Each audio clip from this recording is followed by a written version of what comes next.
Hi, everyone. Thanks for joining me today. We're going to finish our story, Storm in the Night by Mary Stoles today.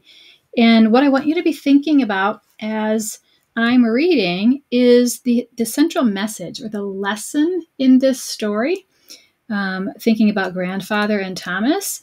I also want you to pay attention today to that literal and non-literal language. We've talked about that quite a few times, right? Where somebody might say something but it's not literally what it means. Like we could use the word cool, and we might think that means cold, but cool can also mean like awesome or sweet, right?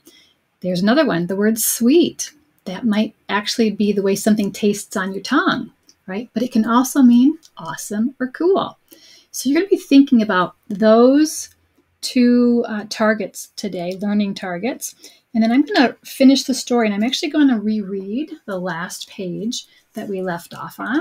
That was the one here where we saw Grandfather telling Thomas a story, right? And then in the big illustration, he was remembering back. Okay, so I'm going to reread this page of the story before we continue. Thomas, I put on my raincoat and opened the kitchen door and stepped out on the back porch just as a flash of lightning shook the whole sky and a clap of thunder barreled down and a huge man appeared out of the darkness, holding Melvin in his arms. Phew! That man was 7 feet tall and had a face like a crack in the ice. Grandfather, you said you were telling me a true story. It's true because that's how he looked to me. He stood there, scowling at me, and said, Son, is this your dog? And I nodded because I was so scared to speak.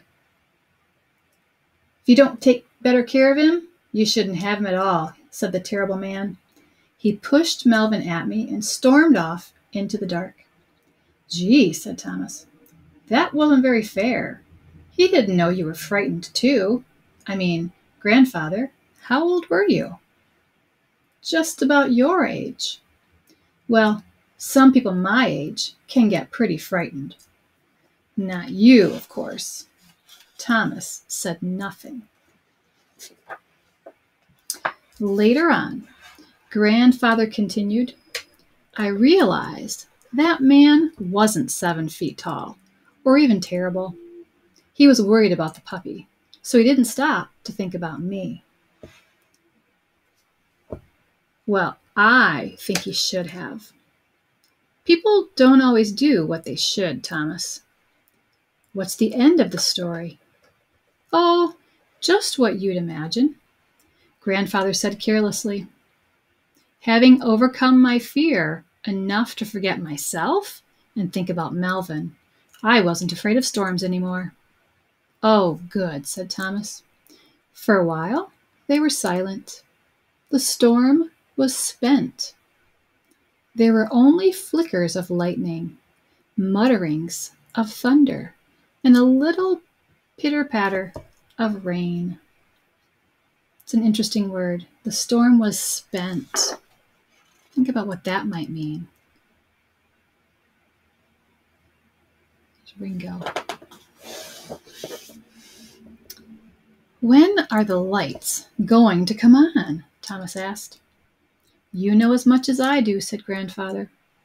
Maybe they won't come on for hours, said Thomas. Maybe they won't come on until tomorrow. Maybe not. Maybe they'll never come on again, and what will we do then? We'll think of something, said Grandfather. Grandfather? Yes, Thomas. What I think that maybe if you hadn't been here, and Ringo hadn't been here, and I was all alone in the house, and there was a storm, and the lights went out and didn't come on again for a long time, like this, I think maybe then I would be a little bit afraid. Perfectly natural, said Grandfather. Thomas sighed. Grandfather yawned. Ringo jumped to the porch floor and walked daintily into the garden, shaking his legs.